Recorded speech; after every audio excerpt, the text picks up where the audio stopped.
சோதனை சகிக்கிற மனுஷன் பாக்கியவான். தயவாய் ஆண்டவருடைய சமூகத்தில் சோதனைகளை சகிக்கிற பலத்தை கேளுங்க.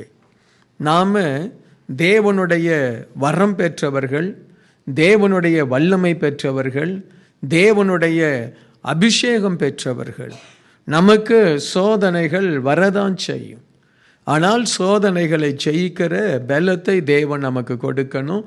விசேஷமாய் நம்ம இருதயத்தில் சோர்வு வரக்கூடாது.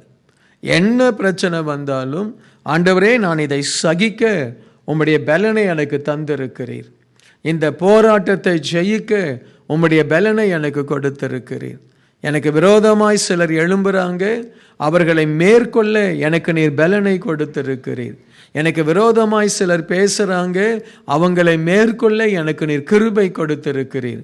இந்த வார்த்தையை சொல்லி நாம் பலப்பட நம்ம தலையில் கிரீடம் வைக்கப்படும்.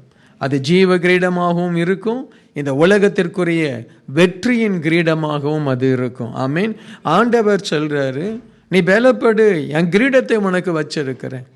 எந்த வேலையில் உங்களுக்கு சோதனை அதிகமாக இருக்கோ, எந்த வேலையில் நீங்கள் அதிகமாய் மற்றவர்களால் நெருக்கப்படுறீங்களோ, அந்த இடத்துல உங்களுக்கு ஒரு உயர்வான கிரீடம் நிச்சயம் உண்டு. அல்லேலூயா, நிச்சயம் உண்டு.